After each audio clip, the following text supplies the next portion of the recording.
नमस्कार, मैं doctor Rashmita Singh Jiwaji university के मैनेजमेंट विभाग में कार्यरत हूँ और आज बीकॉम थर्ड ईयर के अप्लाइड इकोनॉमिक्स जो कि ग्रुप डी का सब्जेक्ट है, उसके ऑर्गेनाइजेशन थ्योरी एंड बिहेवियर विषय के पहली इकाई का दूसरा टॉपिक कवर करने वाली हूँ। और आज के टॉपिक का शीर्षक है एक्सटर्नल एनवायरनमेंट ऑफ ऑर्गेनाइजेशन। इसका अर्थ है संगठन का बाह्य वातावरण।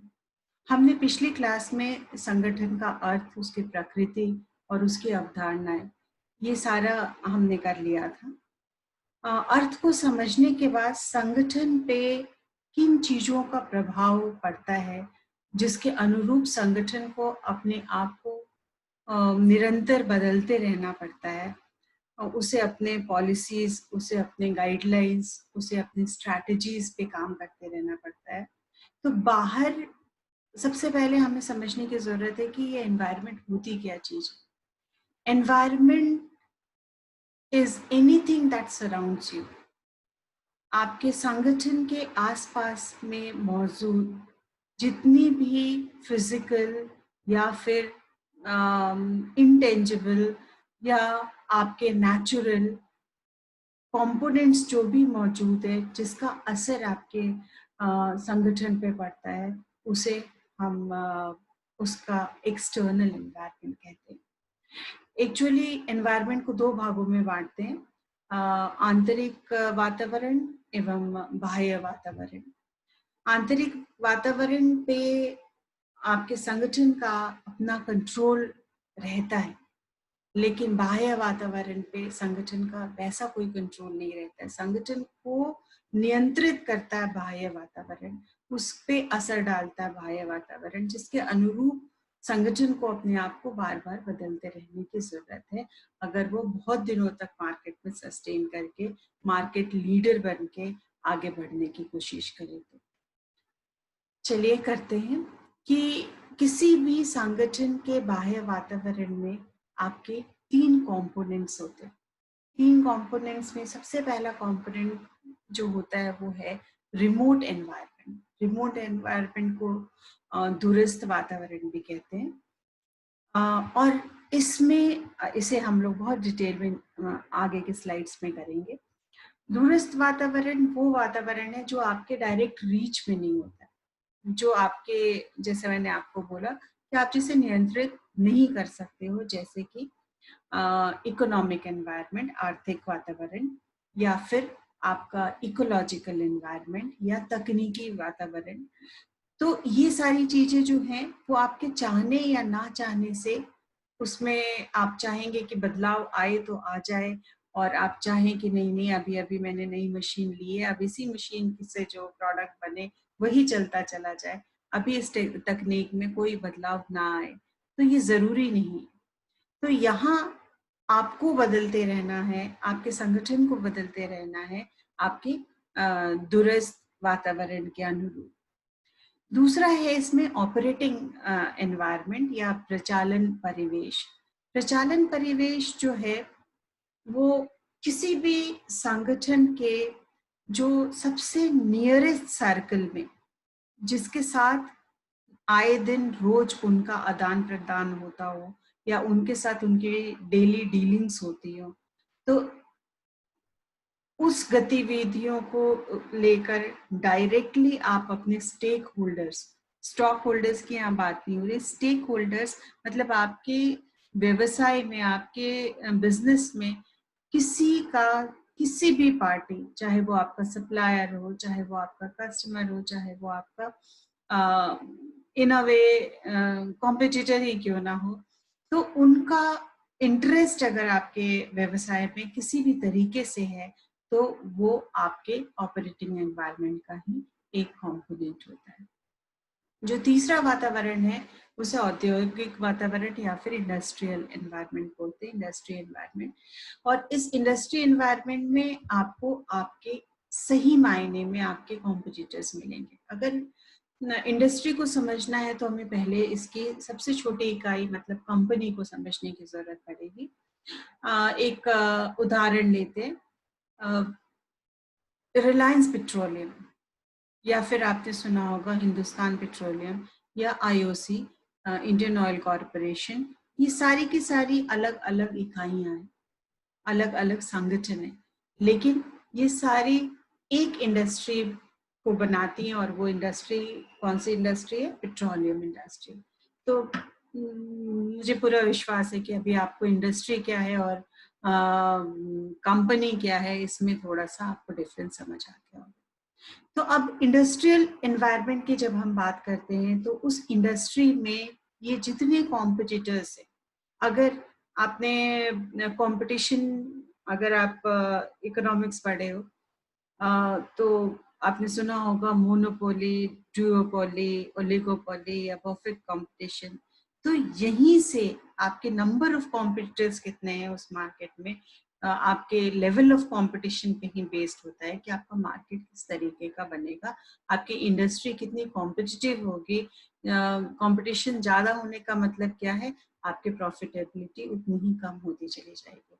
अब ये कंपटीशन आगे हम थोड़ा सा अगले डायग्राम में इसको ज्यादा अच्छे से समझने की कोशिश करेंगे। फर्म्स एक्सटर्नल एनवायरनमेंट, इसको हमने 3 बॉक्सेस में दिखाया है। सबसे इंटरनल आप देखेंगे कि सबसे पहले आपका क्या है? द फर्म मीन्स आपका संगठन, और उसके जिस सबसे क्लोजेस्ट सर्कल जो है वो क्या है? आपका ऑपरेटिंग एनवायरनमेंट, जहां आप दिन प्रतिदिन जिनके साथ आपको लेना देना होता है, जिनके साथ जिनकी गतिविधियों से आप पे असर पड़ता है, आपकी गतिविधियों से उन पे असर पड़ता है। तो यहाँ ये कौन से कंपोनेंट्स हैं इस ऑपरेटिंग एनवायरनमेंट के? आपके कॉम्पिटिटर्स हैं, आपके क्रेडिटर्स हैं, कस्टमर्स हैं, जो आपके वर्कर हैं, जो आपके यहाँ काम करते हैं। यहाँ आपके यहाँ जो काम करते हैं वो आपके एम्प्लॉय बन जाते हैं। Labour in a sense is जो मार्केट में लेबर मतलब आपके उस इंडस्ट्री में या फिर उस एरिया में जो लेबर है वो कितना चीप है या वो कितना महंगा है। आपने सुना होगा कि चाइना की तरफ सभी दौड़ रहे थे मैन्युफैक्चरिंग यूनिट्स डालने में कुछ दिनों पहले तक। तो ऐसा क्यों था? और वहां का सबसे बड़ा स्ट्रेंथ था कि वहां थोड़ी लेबर स्किल्ड है और उसके साथ साथ क्या है? सस्ती है। सस्ती इन द सेंस कि आपका cost of labour is very less, और कॉस्ट ऑफ प्रोडक्शन में कॉस्ट ऑफ लेबर का भी बहुत बड़ा योगदान है। आपके सप्लायर्स हैं, अब जिस एरिया में आपके नंबर ऑफ सप्लायर्स ज्यादा होंगे वहां उस संगठन को फायदा ज्यादा मिलेगा, आपको क्रेडिट्स ज्यादा मिलेंगे सप्लायर्स, क्योंकि वहां उनके पास भी अगर कंपटीशन है तो वो आपको ज्यादा से ज्यादा अट्रैक्टिव ऑफर्स देने की कोशिश करेंगे, कम से कम रेट्स में बेचने की कोशिश करेंगे उस रॉ मटेरियल को, ताकि जो बायर्स हैं वो उनसे ही खरीदें। तो इस एनवायरनमेंट के ये सारे ये कंपोनेंट्स हैं जो कि फर्म के हर दिन प्रतिदिन के जो भी गतिविधियां हैं उस पर ज्यादा असर डालते हैं, उसके ऑपरेशंस पे ज्यादा असर डालते हैं। इससे जो बाहर अगर हम थोड़ा सा निकलेंगे तो हमारा क्या आ जाता है? Industry environment. Industry environment is what we are again not talking about the company. Industry means कि सबसे पहला इसमें हमने कंपोनेंट लिया है कि entry barriers. What does it mean? कि उस इंडस्ट्री में, फॉर एग्जांपल अगर हम बात करें पेट्रोलियम इंडस्ट्री, तो पेट्रोलियम इंडस्ट्री में घुसने के लिए आपको किन किन अवरोधों का सामना करना पड़ेगा। और मैं आप बड़े ध्यान से इस बात को समझ लें कि जितने ज्यादा अवरोध होंगे वहां उस इंडस्ट्री में कंपटीशन बढ़ने की संभावना उतनी कम होगी। अब पेट्रोलियम इंडस्ट्री अपने आप क्या मांगता है? बहुत बड़े स्केल पे इन्वेस्टमेंट मांगता है। उसके अलावा और क्या मांगता है? बहुत टेक्निकल लोग मांगता है, area wise infrastructure in everything. So you just think about a thing and then you'll find that there is a barrier. So unless or until you're too technical, you have good resources, and that too monetary resources. Moreover, उस तरीके का एक location होना चाहिए जहाँ से आप petroleum extract कर पाएंगे, क्योंकि ये आपको फिर से नेचर से ही मिलता है। और उसके अलावा और क्या बैरियर्स हो सकते हैं आपके उस कंट्री के जो भी rules and regulation regarding the petroleum industry. आप देखिए पेट्रोल पंप सबको नहीं मिल जाता है कि हम जैसे परचून की दुकान कोई भी कहीं भी खोल ले, पेट्रोल पंप खोलने के लिए आपको परमिशंस लेने की जरूरत पड़ती है। तो ये जितने परमिशंस, लाइसेंस और ये सारी चीजें अगर बीच में हैं, that means they will act as barriers. तो इसका मतलब कि वो एक अवरोध की तरह ही उस एनवायरनमेंट में वो काम करेंगे। दूसरा जो है आपके सप्लायर के पावर की बात होती है। सप्लायर के पावर का क्या मतलब है? Power means what? Here we are talking about the bargaining power, कि मतलब आपका निगोशिएशन स्किल्स, आपके पास कितनी ऑथोरिटी है, मतलब कितना आपके पास स्पेस है कि आप अपने बायर्स के साथ निगोशिएट कर पाए। बायर्स के ऊपर आपका कंट्रोल रहे, ऐसा कब हो पाता है? जब सप्लाई जो है वो कम है इससे, डिमांड से। तो मतलब बायर्स तो बहुत सारे हैं, लेकिन उनको देने वाले लोग, सप्लायर्स, कम है मार्केट में। तो ऑटोमेटिकली इनके नेगोशिएशन या फिर बार्गेनिंग पावर, जो आप मूल भाव करने की जो क्षमता है, वो ऑटोमेटिकली बढ़ जाती है। तो वैसे इंडस्ट्री क्या होता है, बायर्स के लिए अच्छा है या बुरा है? बायर्स के लिए बुरा है, क्योंकि now the suppliers they don't have any, they won't bother कि आप उनसे खरीद रहे हो या नहीं खरीद रहे हो, क्योंकि उनके पास डिमांड इतना है कि आप नहीं भी खरीद रहे हो तो दूसरे और लोग हैं खरीदने के लिए और वो उनको बेच सकते हैं। सिमिलरली अगर सप्लायर्स ज्यादा हैं तो ऑटोमेटिकली वो आपके लिए, बायर्स कम है मतलब डिमांड कम है, तो सस्ते से सस्ते में और आपको अच्छे क्रेडिट पे, अच्छे ऑफर्स के साथ वो आपको अपना सामान बेचने की कोशिश करेंगे। यही हाल कहाँ है? Buyer power, buyer purchasing power. अब आप मार्केट में अपने रॉ मटेरियल से प्रोडक्ट को बनाने के बाद आप बेचने गए, तो अब बायर आपका प्रोडक्ट खरीदने के पहले कितना मोल भाव कर रहा है? अब again same theory applies over here also. What does that mean? कि अगर बायर का जो डिमांड है, आप जो सप्लाई कर रहे हो उससे ज्यादा है, तो ऑटोमेटिकली इसका क्या मतलब है? मार्केट में कंपटीशन थोड़ा कम है और इसीलिए कुछ ही लोग केटर कर रहे हैं, तो बायर्स को चाहिए लेकिन देने वाले लोग कम हैं। तो आप उस समय उस ड्यूरेशन में you can earn huge profit. लेकिन जैसे ही आप दूसरे लोग देखते हैं कि इस इंडस्ट्री में profit margin is very high, तो ऑटोमेटिकली लोग वहां आके इन्वेस्ट करना शुरू कर देते हैं और धीरे धीरे क्या होता है कि सप्लायर्स बढ़ते चले जाते हैं और आपके बायर्स को डिफरेंट ऑफर्स मिलने शुरू हो जाते हैं, उनके पास ऑप्शंस होता है, उनके पास ऑल्टरनेटिव्स होते हैं कि आपका सामान नहीं खरीदे तो 4 और लोग हैं जिनसे वो सामान खरीद सकते हैं, तो ऑटोमेटिकली उनकी पावर बढ़ जाती है।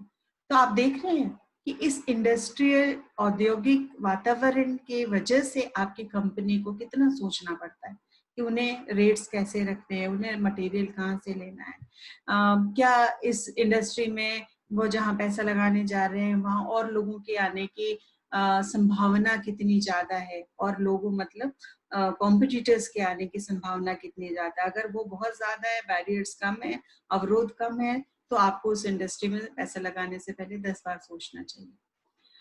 फिर इसी के साथ एक और भी कंपोनेंट है कि सब्स्टिट्यूट की अवेलेबिलिटी कितनी है। अगर हम बात करें कि हम चाय बेच रहे हैं और चाय इन केस बगल में कॉफी वाला आ गया, तो ऑटोमेटिकली आपकी चाय की डिमांड थोड़ी सी हल्की हो जाएगी कि आपके चाय पीने वाले 10 लोगों में से शायद 2 लोग कॉफी पीने पहुंच जाए।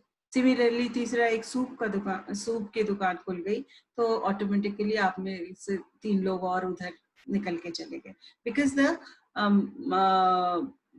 number of customers, they are going to be the same in the market, और सब्स्टिट्यूट्स के आने के बाद वही कस्टमर्स मर जाते हैं। तो इसका भी प्रभाव आपके संगठन के सेल्स पे पड़ता है और सेल्स से सीधे सीधे उनके प्रॉफिटेबिलिटी पे भी पड़ता है। कॉम्पिटिटिव राइवलरी कैसी है?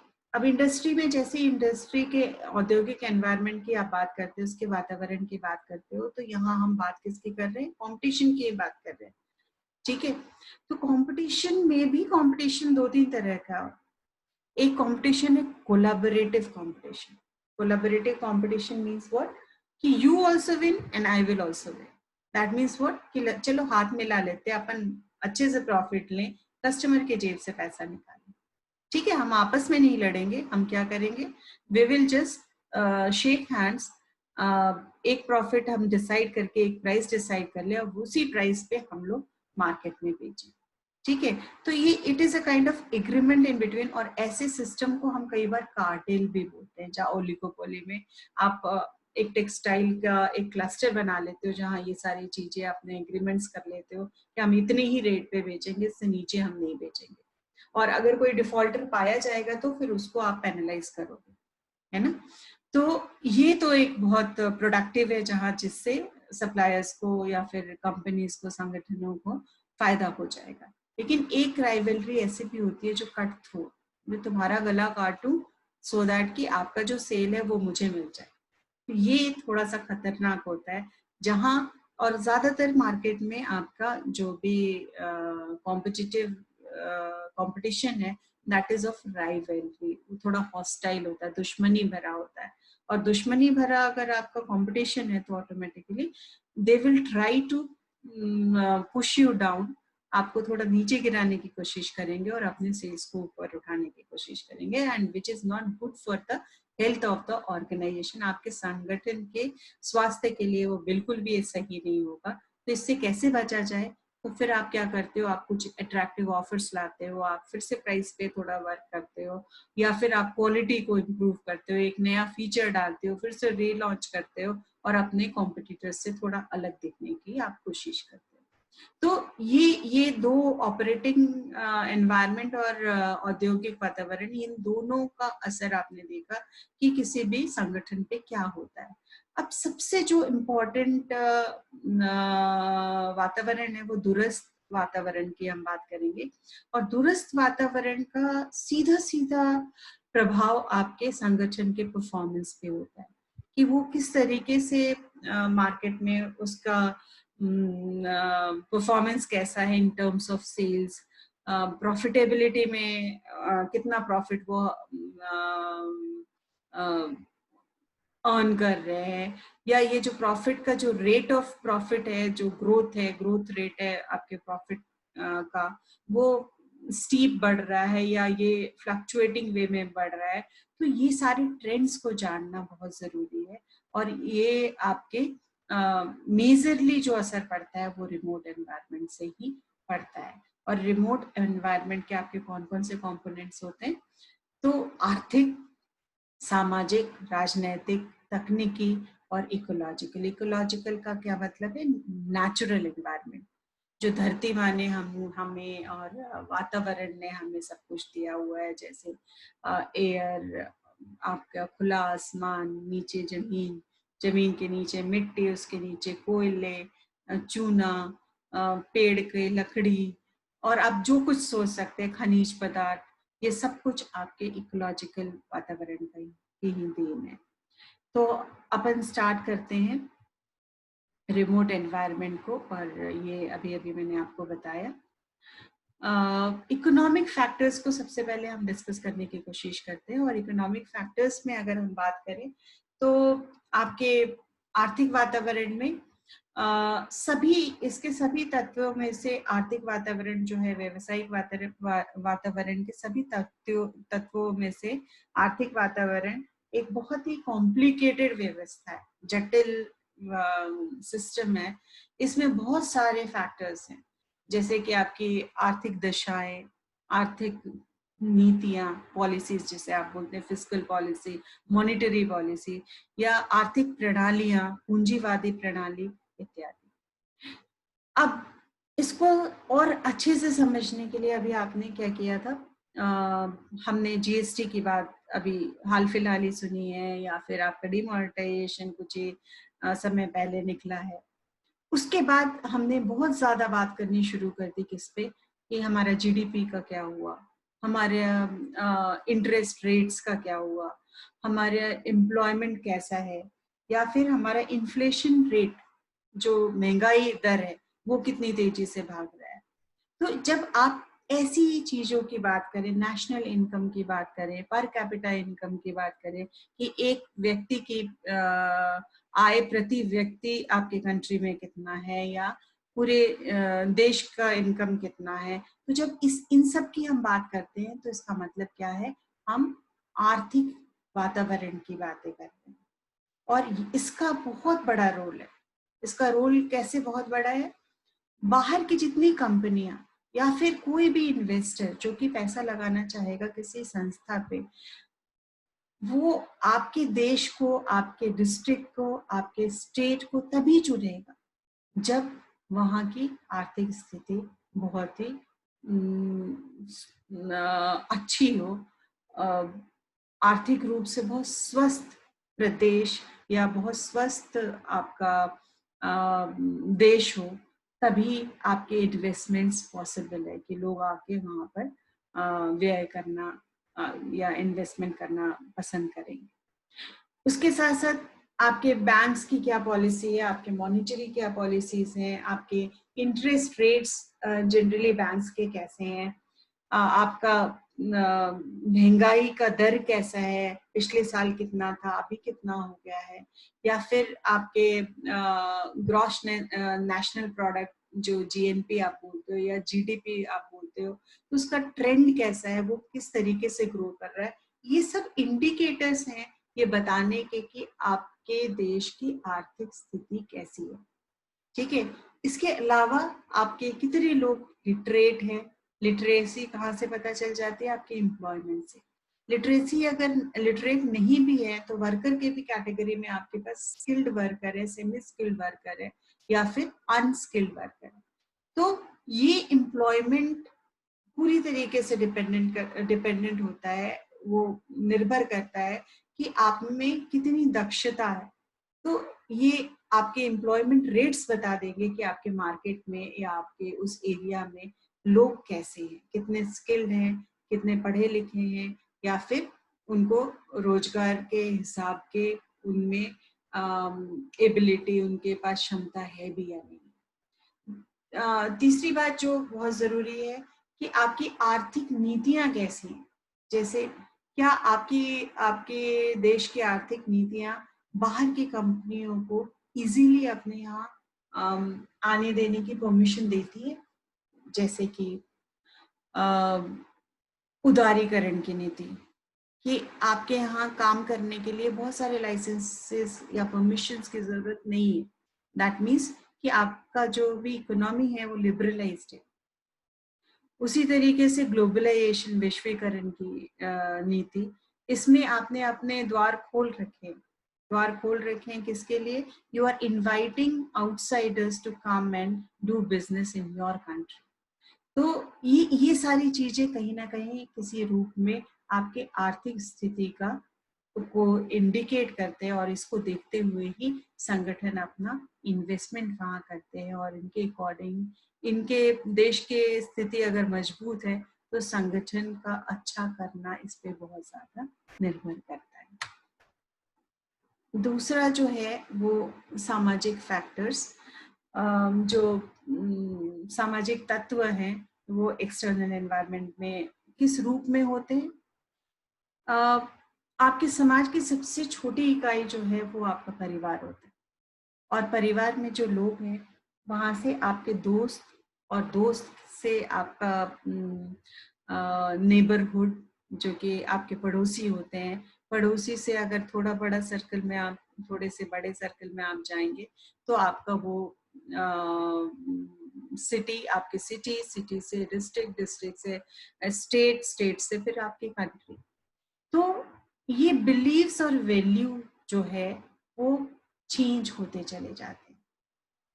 आप देखोगे कि अगर आप बंगाल की बात करें तो बंगाल के ये value system will be entirely different from आपके मध्य प्रदेश या साउथ। तो ऐसे बोला भी जाता है 4 कोस में वाणी बदले, 8 कोस में पानी। तो इसका क्या मतलब है कि आप जैसे ही यहाँ से वहां तक थोड़ा सा डिस्टेंस आप ट्रैवल करोगे, आप देखोगे कि कहीं ना कहीं इंडिविजुअल्स में, लोगों में किसी ना किसी तरीके का डिफरेंसेस है। और ये डिफरेंसेस किस वजह से है? मेनली ये आपकी क्या मान्यताएं हैं, आपका किस तरीके का दृष्टिकोण है, आपके एटीट्यूड, आपके सोचने समझने के जो पैटर्न है, आपका लाइफस्टाइल है, इस पे ही ये डिपेंड करता है। और ये डेवलप कैसे होता है? ये जनरली डेवलप होता है आपके कल्चरल कंडीशनिंग से। कल्चरल कंडीशनिंग क्या होती है?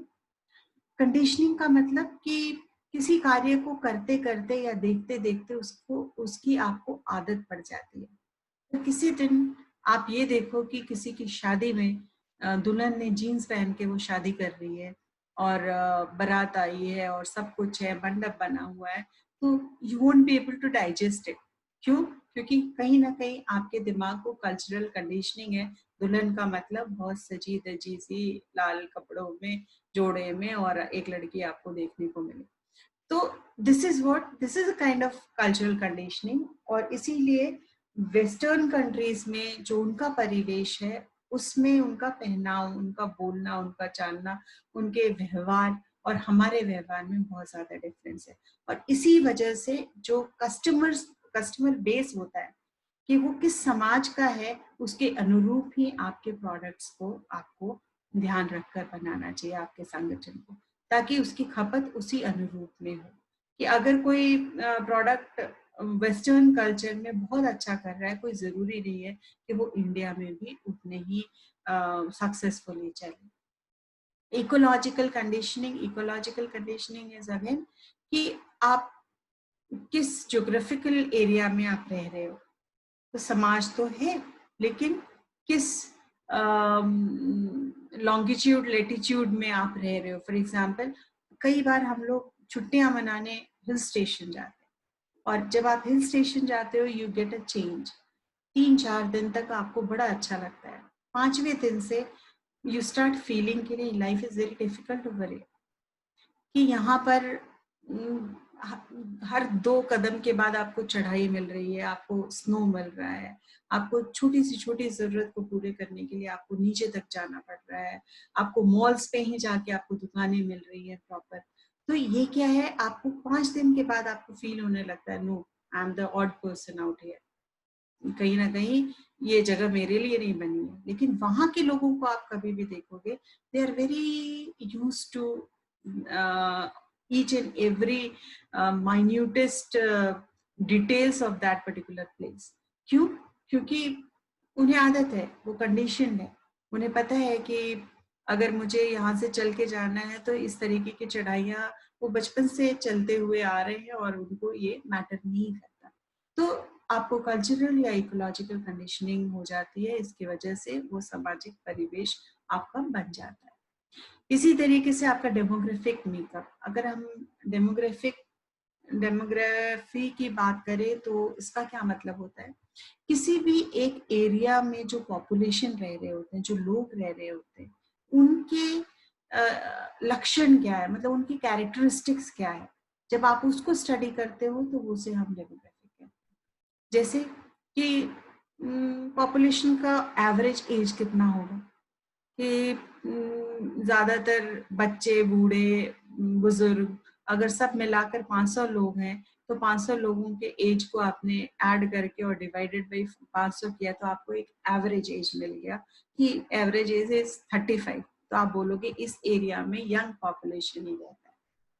ठीक है, तो आप एज की बात कर सकते हो, आप इनकम की बात कर सकते हो, उनके एजुकेशन की बात कर सकते हो। जैसे केरला में 100% लिटरेसी रेट है, उसी तरीके से आप लाइफस्टाइल की बात कर सकते हो, आप वहाँ के सोशल क्लास की बात कर सकते हो, आप रिलीजन की बात कर सकते हो। ये सारे कैरेक्टरिस्टिक है आपके पॉपुलेशन के, जो एक पर्टिकुलर सामाजिक परिवेश में जो लोग रह रहे हैं उनके लिए है। और उनके इन लक्षणों को, इन कैरेक्टरिस्टिक्स को ही देखते हुए ही आप अपने संगठन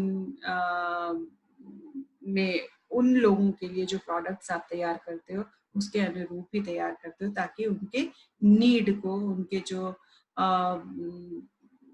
डिमांड है उसको आप फुलफिल कर सकें। फिर आपका रिलीजन, एजुकेशन, एथनिक कंडीशनिंग, ये सारी भी जो फैक्टर्स हैं, ये कहीं ना कहीं आपके सामाजिक परिवेश को बनाने में और उसको समझने में इनका बड़ा योगदान होता है। इन टोटल सामाजिक वातावरण क्या है, ये व्यवसायी को सामाजिक ज्ञान का होना एक्चुअली बहुत जरूरी है, क्योंकि समाज जो है व्यवसाय का बेसिक आधार है। सामाजिक ज्ञान के अंतर्गत सामाजिक मूल्य में आपके जो भी आपके वैल्यूज हैं कि आपको क्या करना चाहिए, क्या नहीं करना चाहिए, क्या सही है, क्या गलत है, सामाजिक संस्थाएं, समाज का एक पर्टिकुलर विश्वास जिसको हम बिलीफ बोलते हैं, शिक्षा, सामाजिक मान्यताएं मतलब कि आपके एक तरीके से हेरिडेट बहुत समय से जो ट्रेडिशंस चलते आ रहे हैं और उसको आप भी फॉलो करते चले जा रहे हो, आपके पेरेंट्स ने भी फॉलो किया था, उनके पेरेंट्स ने भी फॉलो किया था, और वो समाज में उसका कहीं ना कहीं एक मजबूत जड़ मौजूद है, और जिसको हटाना, उन मान्यताओं को हटाना बहुत मुश्किल क्या, बिल्कुल नामुमकिन है। और इसीलिए संगठन को उसके अनुरूप ही कार्य करना चाहिए, उसके अनुरूप ही अपने पॉलिसीज को बनाना चाहिए। जैसे आप अरब कंट्रीज की बात करें, वहां लिकर को बहुत निषेध माना गया है।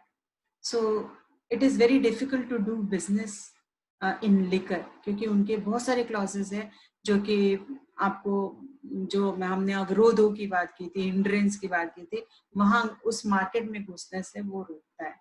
सिमिलरली एमपी के मार्केट में आप देखिए बीफ, अगर आप बीफ सेल करना चाहें या नॉन वेज से रिलेटेड, ऐसे केएफसी पहले आने में उनको भी बहुत दिक्कतों का सामना करना पड़ा। और ये ऐसा क्यों हुआ, क्योंकि यहाँ के सामाजिक परिवेश में बीफ को या गाय को पूजा जाता है, और बीफ इसीलिए यहाँ की सरकार ने उसको बैन करके रखा हुआ है कि आप उसको लेके बिजनेस नहीं कर सकते।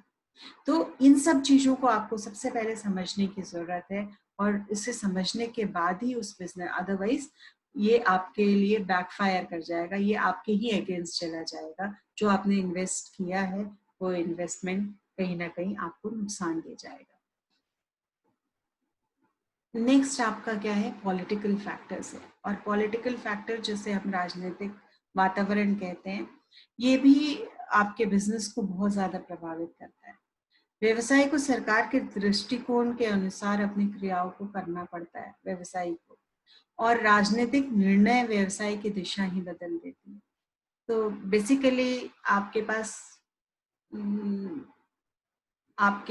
मेरे पास और इस कंट्री में there are an number of political parties, कि आपके कई सारी पार्टीज है, पॉलिटिकल पार्टीज, और जिनके अपने अपने एजेंडास होते हैं, जो चुनाव के समय में अपने घोषणा पत्र लेके आती हैं। तो संगठन का इससे क्या लेना देना।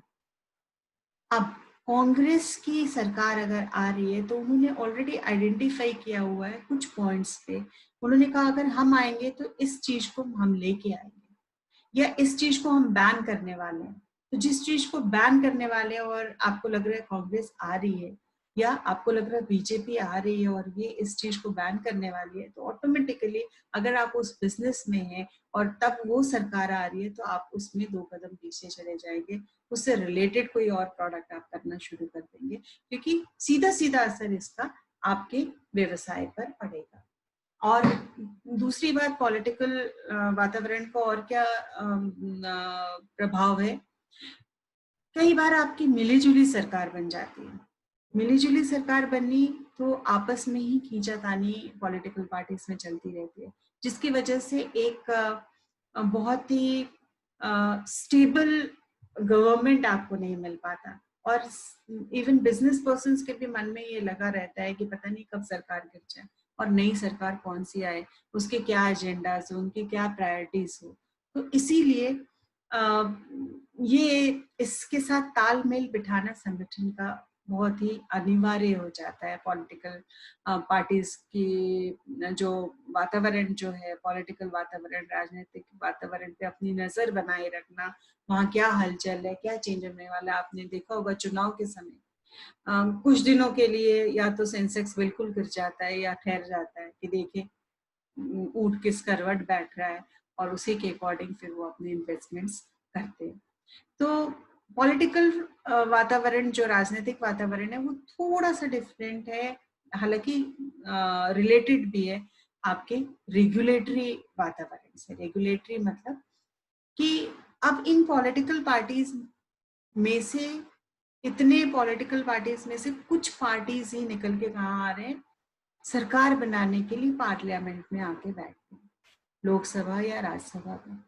और इन्हीं के द्वारा पारित क्या होते हैं आपके लॉज, या तो मिनिमम वेजेस लॉ है, या पॉल्यूशन से रिलेटेड लॉ है, या आपकी प्राइस किससे ज्यादा नहीं हो सकती, किससे कम नहीं हो सकती, इससे रिलेटेड उन्होंने कोई पॉलिसीज बना ली है, या आपका टैक्स स्लैब्स उन्होंने क्या डिसाइड किया है, या फिर आपके MRTP या कंपटीशन एक्ट कि आप इससे ज्यादा अगर पूरे इंडिया में खपत इस प्रोडक्ट की 1000 टन एक दिन में है, तो आप 250 टन से ज्यादा सप्लाई एक ऑर्गेनाइजेशन नहीं कर सकती इंडिया में, ऐसा कंपटीशन एक्ट में है। मतलब आपके ऊपर पूरी पूरी निगरानी रहती है।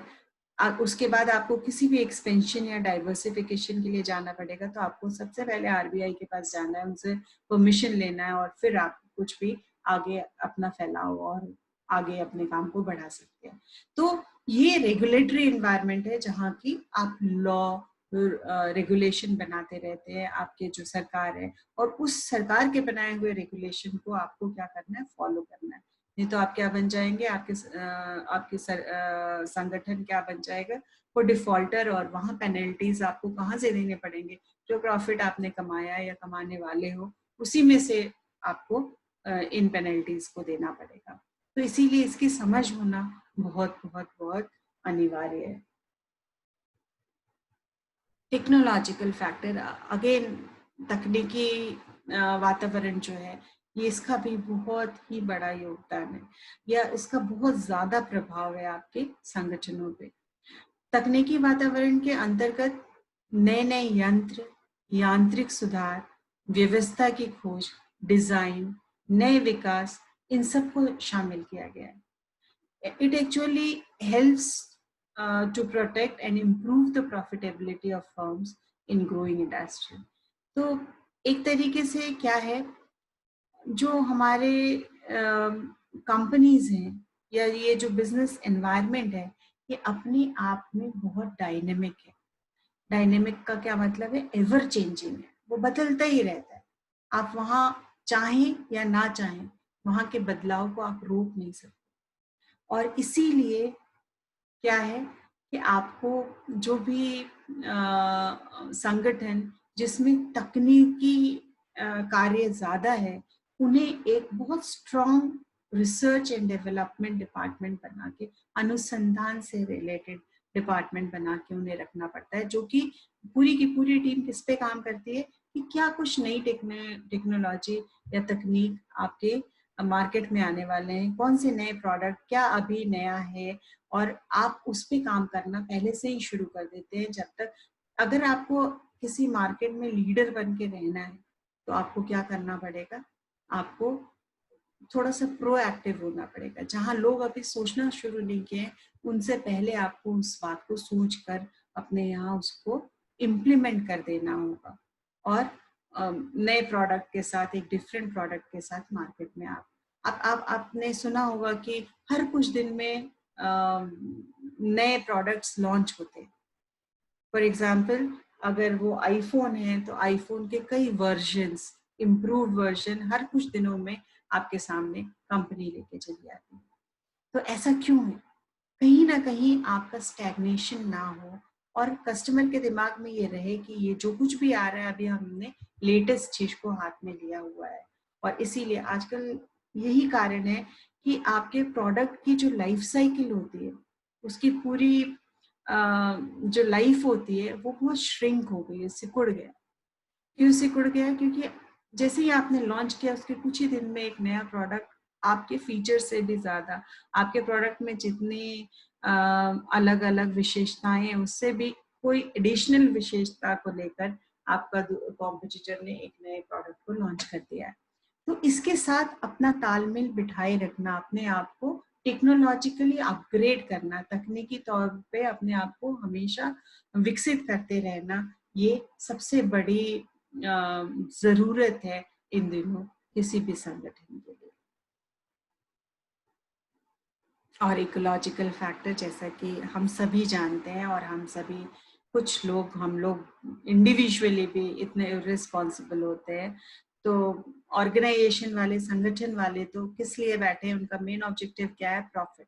तो उनका सारा का सारा जो ध्यान है वो केंद्रित रहता है अपने प्रॉफिट पे, कि किस तरीके से आपका प्रॉफिट मैक्सिमाइज हो, सबसे ज्यादा प्रॉफिट वो कमा पाए। और इस चक्कर में क्या होता है कि कहीं ना कहीं वो अपने वातावरण में, जो भौतिक वातावरण है या जो आपके जमीन के अंदर खनिज पदार्थ है या पेड़ पौधे, एयर पोल्यूशन या ओजोन लेयर्स में आपके जो छेद हो रहे हैं, ये सब, या ग्लोबल वार्मिंग की आप बात सुनते हो, ये सब हमारी ही देन है। और हमारी देन ये क्यों है? क्योंकि हम अपने सुख सुविधा और प्रॉफिट के लिए अपने इस वातावरण को इतना ज्यादा उपयोग में ले रहे हैं कि हम अपने आगे की पीढ़ियों के लिए कुछ भी स्वच्छ और प्योर छोड़ के हम नहीं जा रहे।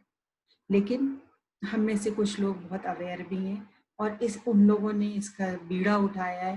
धीरे धीरे उन्होंने अवेयरनेस कैंपेन्स चलाए हैं, और आपने देखा होगा कि हर स्कूल में आजकल के जो बच्चे हैं, छोटे बच्चे हैं, they are much more responsible than we people. और कहीं ना कहीं उनमें ये sense of belongingness, that they belong to this particular universe, और इनका एक दायित्व है रूम से निकलने के पहले लाइट्स ऑफ करना, अगर कूड़ा हाथ में है, कुछ अगर रैपर्स हैं चॉकलेट के, तो उसको डस्टबिन में प्रॉपर है, जब तक डस्टबिन ना दिखे उसे नहीं डालना है। ऐसी सेंस उनको बचपन से ही अभी डेवलप होना शुरू हुआ है।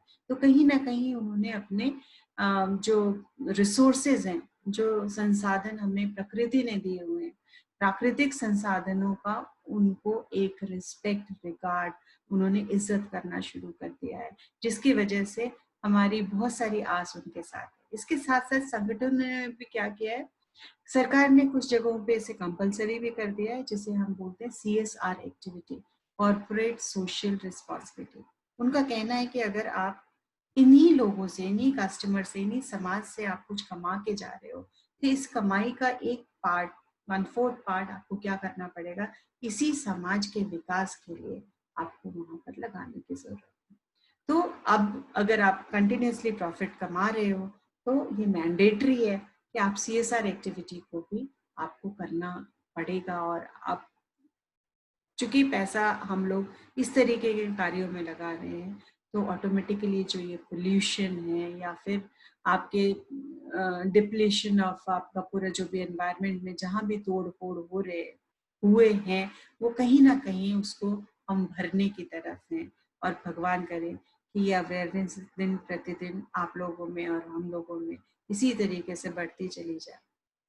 तो इकोलॉजिकल फैक्टर्स, और क्योंकि देखिए, अगर हम रिस्पेक्ट करेंगे उनका, तो ही वो हमारे लिए भी आगे के लिए उस तरीके से अवेलेबल होगा।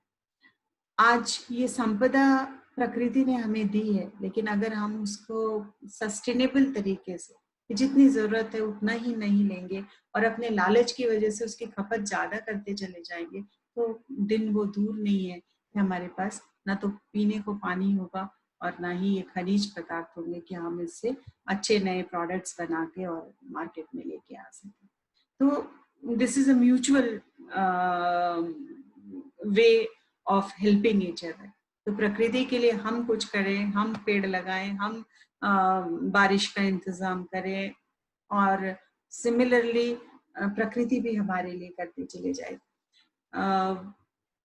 इसी के साथ जो भी आपके संगठन पे जो बाह्य वातावरण का असर है, उसको थोड़ा सा डिटेल तरीके से कुछ एग्जाम्पल्स के साथ हमने किया है। नेक्स्ट टॉपिक में फिर आप मिलेंगे। Thank you. Have a very nice day.